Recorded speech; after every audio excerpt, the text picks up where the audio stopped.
Bismillahirrahmanirrahim. Assalamualaikum warahmatullahi wabarakatuh. Asyhadu an la ilaha illallah, asyhadu anna Muhammad Rasulullah. Allahumma sholli ala sayyidina Muhammad wa ala ali sayyidina Muhammad kama sholaita ala sayyidina Ibrahim wa ala ali sayyidina Ibrahim bil alamina innaka Hamidum Majid. Sebelumnya kita panjatkan dahulu doa kepada Gusti Allah ingkang Maha Agung untuk saudara kita yang telah memberikan sholawat lewat infak dakwah kepada channel ini. Semoga ya sholawat itu menjadi catatan langit amal soleh bagi mereka dan keluarganya kelak ya, dan kita ucapkan terima kasih ya, karena lewat sholawat beliau-beliaunya itu channel ini masih tetap eksis hadir di ruang-ruang kalian semuanya. Berikutnya kepada seluruh viewer terkasihku yang semoga nih semoga anti skip, anti download, dan ikut serta berani membagikan kajian-kajian dari channel dakwah ini ya. Kalau nggak berani ya sudah nggak usah, memang kajiannya kontroversi semua. Dan tak lupa atas kebaikan doa-doanya aku ucapkan terima kasih. Semoga kebaikan doa itu juga tercurahkan untuk kalian semuanya. Amin amin ya robbal alamin ya. Minum kopi dulu. Bismillahirrahmanirrahim.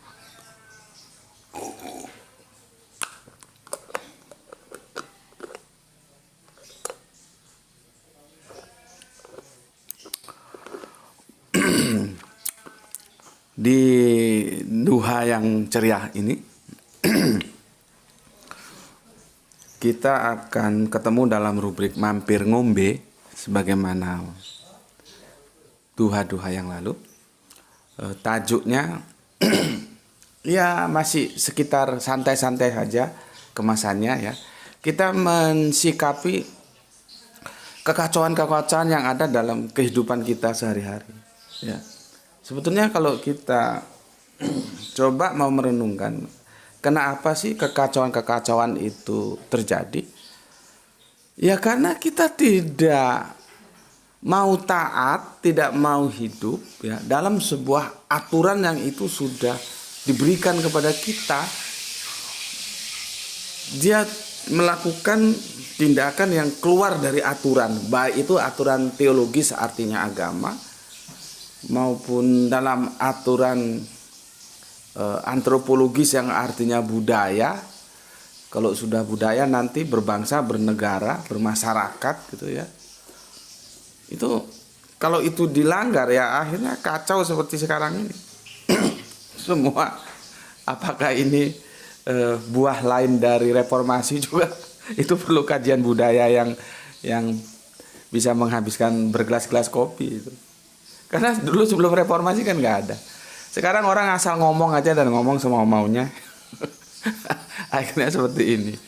Kemarin seorang dengan kapasitas rektor dan otoritasnya juga tidak meragukan ya.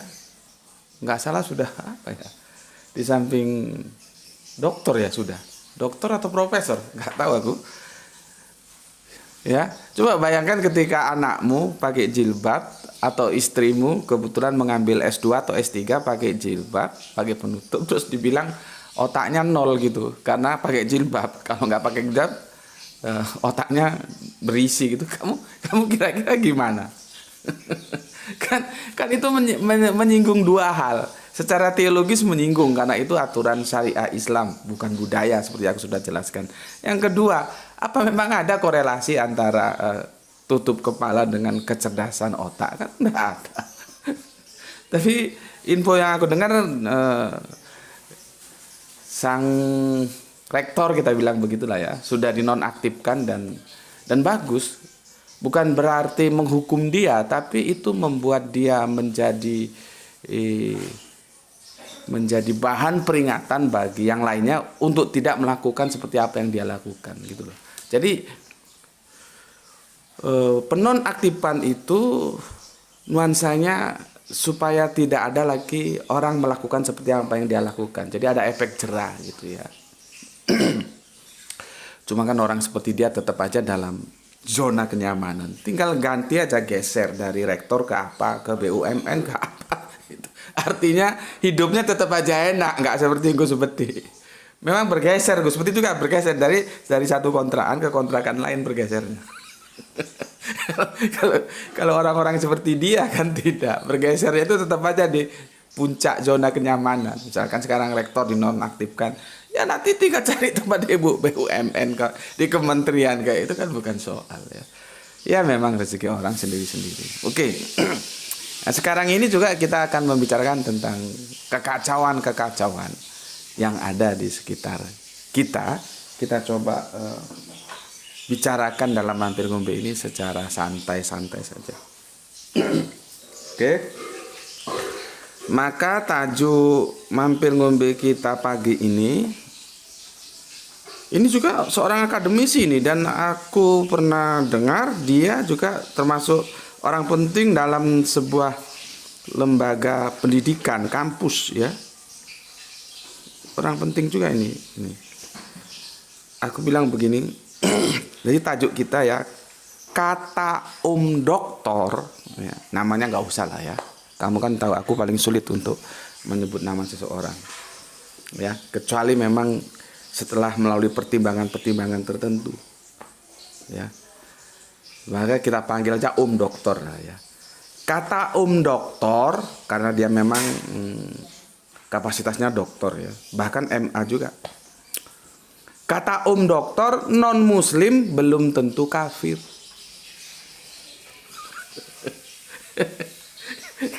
Kacau lagi kan? Yang kemarin rektor yang katanya kalau rambutnya kepalanya pakai penutup, otaknya jadi bodoh itu. Sekarang ini juga ini dokter ini loh ya, bukan main-main, dan dia orang penting dalam suatu lembaga pendidikan yaitu kampus di Jakarta. Ya. Kampusnya itu nggak usah lah aku bilang ya, nggak enak karena aku tidak membicarakan pribadi ya, aku membicarakan kerangka berpikirnya, dan yang aku hajar itu kerangka berpikirnya. Kalau orangnya tetap kita hormati ya. Oke, gini, kata doktor, non muslim belum tentu kafir gitu. Makanya ya aku jelaskan ya. Hingga kini pun sebenarnya istilah perubahan idiom, itu idiom loh ya, dari kafir menjadi non muslim itu masih dirasakan ada sesuatu yang kurang pas gitu loh. Karena aku sudah bilang tidak ada satu bahasa pun ketika dia diterjemahkan ke bahasa lain itu bisa 100% pas, itu tidak bisa. Apalagi kalau sudah menyangkut idiom. Hati-hati ya, karena nanti idiom itu setelah dia diganti padahal aslinya sudah ada, orang menjadi liar untuk mengisi idiom itu, karena idiom itu nanti yang baru yang menggantikan itu bagaikan gelas kosong. Orang mau terserah asa mau diisi apa gelas kosong itu, mau diisi kopi, mau diisi teh, mau diisi susu, mau diisi whisky, mau diisi topi miring, mau diisi vodka. Jadi liar kan. Maka seharusnya idiom yang sudah ada yaitu yang dipakai, bukan tambah diganti. Jadinya kan debatable dan orang masih dalam kerancuan ya. Oke, aku ulangi. Hingga kini pun sebenarnya istilah perubahan idiom kafir menjadi non muslim itu masih dirasakan belum pas ya. Sehingga terus diperbincangkan dan itu menjadi polemik dalam perdebatan teologis yang cukup menghangatkan. Nanti aku kasih tahu, cuman bukan videonya ya. Aku takut nanti kena copyright. Aku kasih tahu slide-nya aja, ya. Oke. Selanjutnya, seperti yang seharusnya diketahui ya, bahwasannya idiom kafir itu merupakan idiom dalam lisanul Arabian ya, sebagai bahasanya Al-Qur'an. Ya. Ini dasarnya harus dipahami dulu. Ya. Aku ulangi, kafir itu merupakan sebuah idiom ya dalam bentuk lisanul Arabian sebagai bahasa Al-Qur'an yang merujuk kepada ya Orang yang menutup bagi dirinya sistem hidup Islam, di mana Gusti Allah ingkang Maha Agung itu menjadi Rob dan Ilah. Itu ya. Aku ulangin dulu ya supaya kalian nanti nggak misleading. Kafir itu merupakan idiom ya dari apa? Arabian. Bahasanya apa itu? Bahasanya Al-Qur'an. Kan Al-Qur'an kan Al-Qur'an Arabian, Al-Qur'an Arabiyin, Al-Qur'an Arabiyun gitu ya. Terus yang dimaksud Al-Qur'an itu apa tentang kafir? Ya, maka dia itu ya idiom itu adalah itu ditujukan bagi orang yang menutup dirinya terhadap sistem hidup Islam, di mana Gusti Allah ingkang Maha Agung itu berposisi sebagai ilah dan Rob. Itu dia tolak, dia menutup dari itu, dari Islam itu. Itu yang disebut kafir. Ya, oke. Lantas salahnya di mana?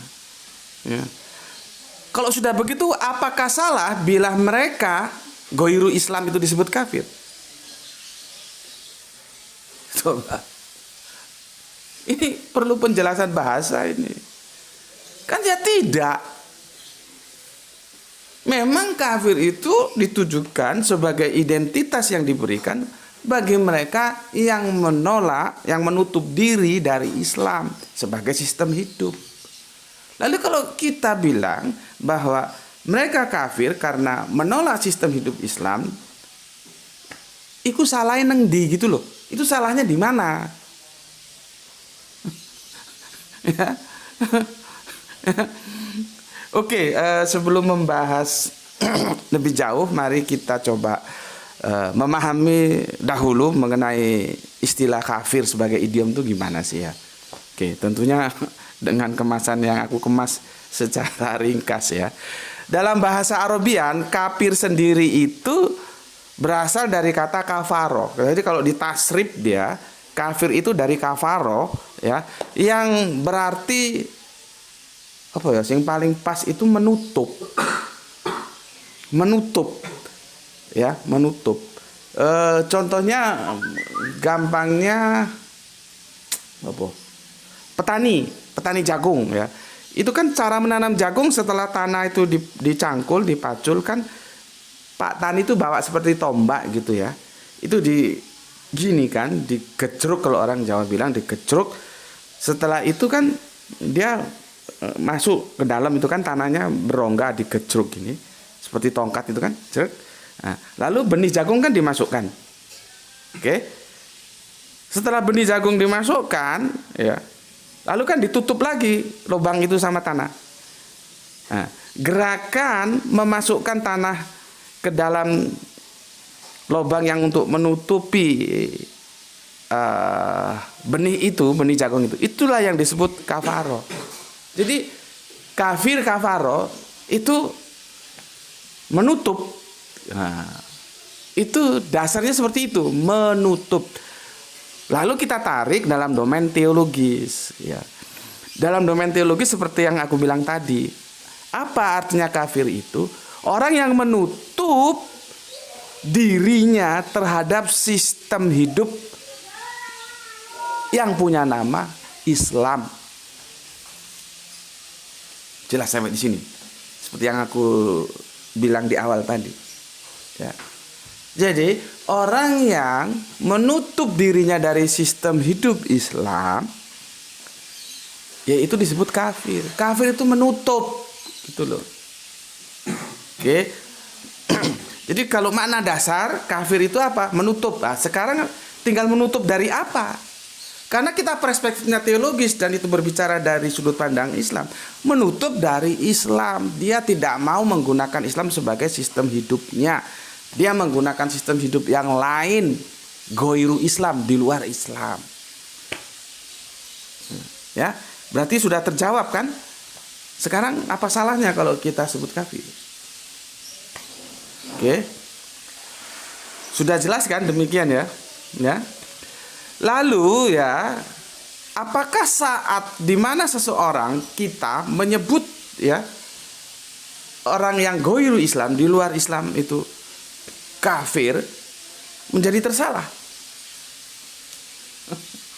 Coba kamu pikir dulu. Aku tak minum. Ini perlu kejelian memang ya. Bismillah.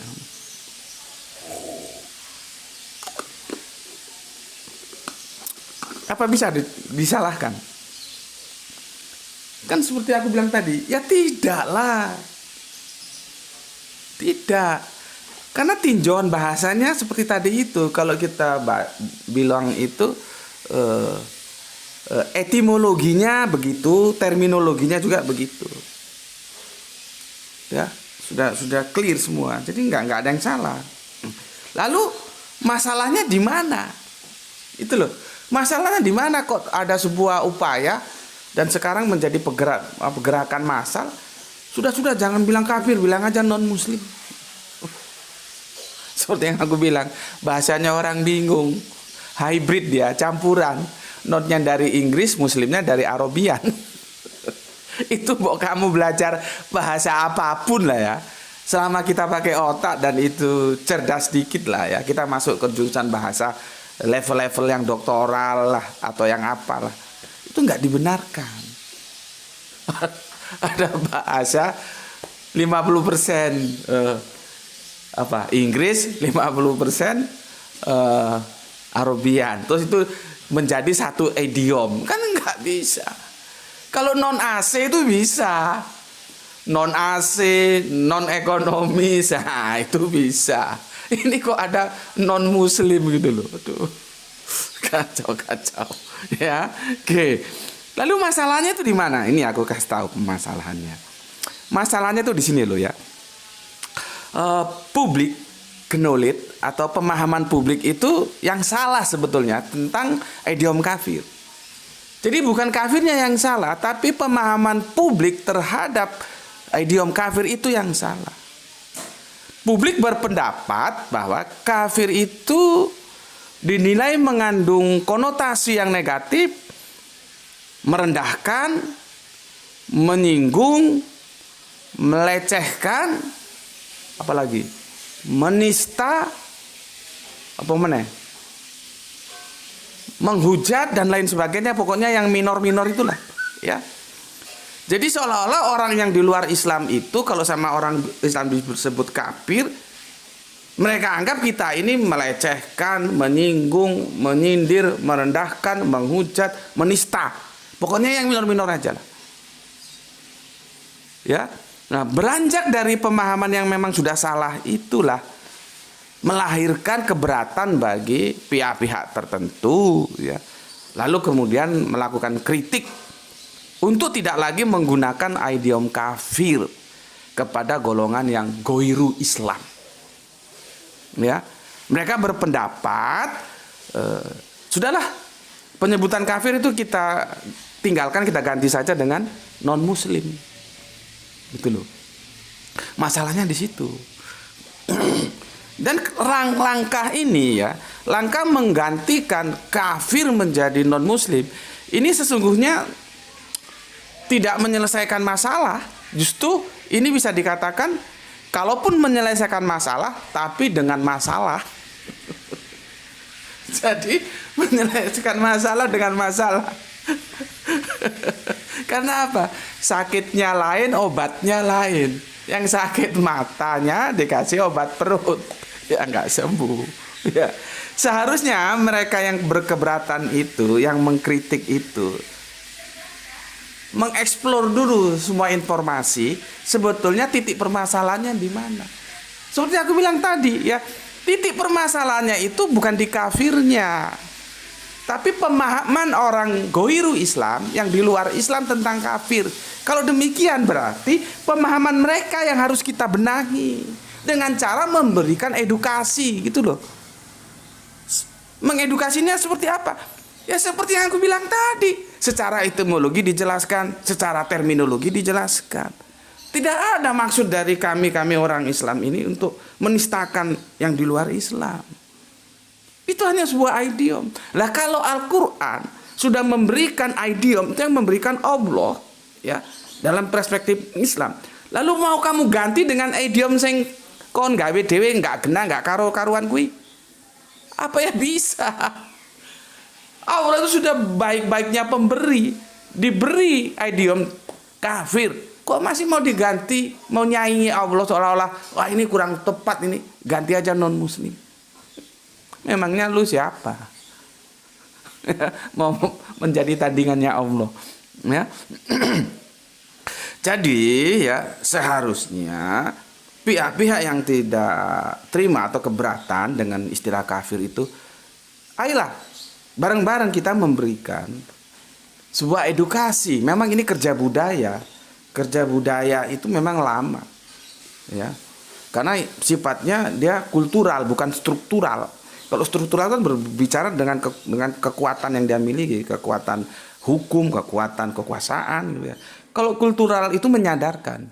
Kita sadarkan mereka, ya, yang masih keliru pemahamannya. Oh enggak, kita berikan etimologinya, kita berikan terminologinya seperti aku sudah jelaskan tadi, bahwa kafir itu sama sekali tidak bertujuan untuk merendahkan kalian, untuk menista kalian, untuk menghujat kalian, untuk apa menemau gue. Pokoknya yang minor-minor tentang kalian, enggak begitu, ya. Harusnya itu yang diambil, bukan justru merubah kafir menjadi non muslim.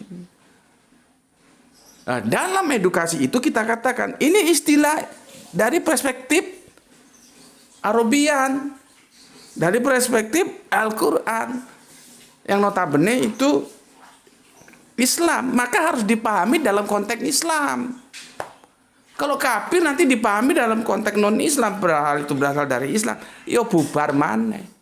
Sama kemarin lama kita bahas tentang makar. Makar itu istilah Islam, tertera dalam Al-Quran, dipahami secara konteks politik, ya sudah beda artinya. Yang satu siasa, yang satu melawan pemerintahan yang sah. Kapan mau ketemu? Nggak ketemu, ya.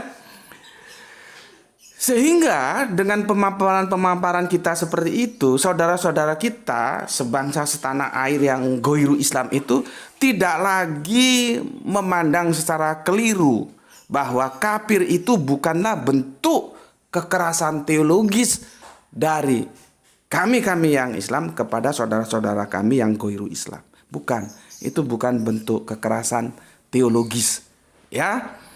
Nah sekarang ini sebenarnya bilang tadi sudah mulai nggak karu-karuan ini. Sekarang mulai digoreng lagi, ya digoreng lagi. Ada gorengan baru seperti ini. Kafir dikatakan sebagai idiom untuk menyakiti mereka yang goiru Islam. Nah, awalnya kan begitu. Sekarang digeser lagi, ditegaskan padahal mereka yang disebut kafir itu juga sebagai warga negara Indonesia yang ikut merancang atau mendesain negara ini, gitu. Kan sudah mulai bergeser dia dari yang teologis menjadi politis. Maka aku katakan gorengan-gorengan receh model begini jelas adalah sebuah kebablasan yang super ngawur, ya. Yang berpikirnya itu karena gimana ya? Dia nggak tahu duduk permasalahannya. Kafir itu domainnya teologis bukan politis, sehingga nggak ada hubungannya atau nggak bisa dikaitkan dengan hak kewarganegaraan gitu loh. Terus ngapain lu bawa-bawa ke konsep bahwa ini warga negara juga meskipun dia kafir? Nggak ada, itu hubungannya tentang teologis bukan politis. Ini ada gorengan-gorengan, nggak tahu gorengan yang mau digoreng sampai gosong atau gimana gitu. Nah, itulah bentuk kekacauan-kekacauan, ya. Karena apa? Kita nggak nerima. Allah sudah berikan istilah itu kafir, nggak terima, ya. Diganti menjadi non-muslim. Akhirnya ya seperti ini, kacau. Yang jadi masalah kita sendiri di internal Islam sendiri pun ada saja yang mendukung itu. Seharusnya kan kita sebagai yang punya istilah itu menjelaskan kepada mereka, oh begini loh om, begini loh pak, begini loh bu, begini loh mas, begini loh mbak. Harusnya kita mengedukasi, bukan tambah mengamini upaya menggeser daripada kafir menjadi non-muslim. Orang kafir itu Allah yang kasih kok. Ada yang mau lebih hebat dari Allah? Akhirnya kan nggak karu-karuan seperti ini, menyelesaikan masalah tanpa masalah, ya. Dan akhirnya, ya, kita memahami bahwa kalau ada disebut non Muslim itu berarti kafir, kan begitu. Sehingga orang jarang lagi menggunakan kata kafir, orang menggunakan non Muslim. Sebetulnya gejala ini bukan lagu baru. Ini lagu lama, kasetnya baru, karena sudah pernah terjadi sejak zaman perjuangan Republik ini, di mana kata Ahad akhirnya bergeser menjadi Minggu, dan sampai sekarang itu proses budaya, itu penghancurannya lewat proses budaya. Tentunya dengan biaya, bagaimana kalender dicetak, minggunya sudah dihilangkan. Ahadnya dihilangkan, diganti dengan minggu. Dicetak massal, dibagikan, dan itu berjalan terus dari generasi ke generasi. Sekarang anak-anak kita kalau bilang besok hari Ahad mau kemana, anak-anak kita bingung. Oh, po Ahad gue. Padahal anaknya orang Islam itu Ahad kagak ngerti. Ngertinya apa? Minggu. Karena sudah digeser. Nah, sekarang ada usaha mau menggeser kafir menjadi non Muslim. Yang repotnya lagi, ketika orang sudah berpaham bahwa non Muslim itu yang dimaksud adalah kafir, ini jadi masalah lagi, ya. Makanya kita itu mulai diserang, ya, pemikiran kita ini ghusul fikr ini, ya, setahap demi setahap, nggak langsung, nggak. Jadi ketika kalian sudah bergeser kiblatnya, ini bukan kiblat sholat loh, ya, kiblat pemikiran, ya. Kiblat itu ada dua, ada kiblat sholat, ada kiblat pemikiran, ya. Sehingga ketika kita digeser, karena menggesernya secara halus, sejengkal demi sejengkal, kita nggak terasa kiblat kita sudah berubah, ya. Nah sekarang mau digeser lagi, nih, ya. Ini aku jelaskan supaya kalian tahu. Namanya memang aku coret, terus wajahnya aku tutupi, itu sebagai bentuk apresiasiku terhadap beliau. Artinya aku tidak sedang membicarakan pribadi orang, aku sedang berhadapan dengan pemikiran beliau, bukan pribadi beliau, ya. Jadi aku tutupi namanya, aku tutupi mukanya, itu bentuk apresiasiku, aku menghormati beliau, ya. Pahami ya? Ini, lihat ini. Bagaimana disebut orang sudah terlanjur memahami non Muslim itu kafir, lalu dia bilang non Muslim belum tentu kafir. Muslim bisa jadi kafir, kalau itu sih tidak masalah. Muslim bisa jadi kafir, kafir juga bisa jadi Muslim. Karena kan iman itu tergantung bagaimana dia berposisi. Dia beriman kepada dinullah atau dia beriman kepada goiru dinullah, kan tinggal begitu. Makanya kalau Islam bisa jadi kafir dan kafir bisa jadi Islam, itu tidak ada masalah. Yang jadi masalah di sini dia bilang non Muslim belum tentu kafir. Padahal kita sudah memahami, sudah dicekoki dengan sebuah upaya menggeser kafir menjadi non Muslim. Kalau non Muslim itu ya kafir. Lalu dia ngomong non Muslim belum tentu kafir, kan kacau lagi. Dan ini doktor, ya. Ini doktor, orang yang membidangi salah satu kampus di Jakarta, ya. Seandainya saja aku tidak takut kena copyright, itu videonya aku taruh di sini, ya. Tapi aku takut, ya. Ya sudahlah, enggak, ini aja. Sekarang kalian terserah mencari datanya di mana. Nih, ya. Sekali lagi aku bilang, namanya aku tutup dan wajahnya aku tutup, itu bentuk apresiasiku kepada beliaunya, ya, karena aku yang sedang tertarik membicarakan pemikirannya, bukan pribadinya. Dan aku hormat kepada beliau karena kalau dia memberi kajian ini, referensinya itu kitab-kitab yang dahulu, ulama-ulama yang dulu dia hadirkan, gitu. Tetapi walaupun demikian kan sebagai seorang rasionalis, bagiku tidak ada masalah. Benar tetap benar, salah tetap salah, nggak peduli mau mengutip buku yang panjangnya 1 meter dari ulama terdahulu pun aku nggak ada peduli, gitu. Kan ada logika, ada nalar. Nalar ini bisa tahu, oh, ini orang ngomong salah, ngomong benar. Walaupun bukunya dia segudang mengutip, nggak ada masalah bagi aku. Makanya kalau kita ketemu dalam suatu momen perdebatan akademis, aku ya oke-oke saja.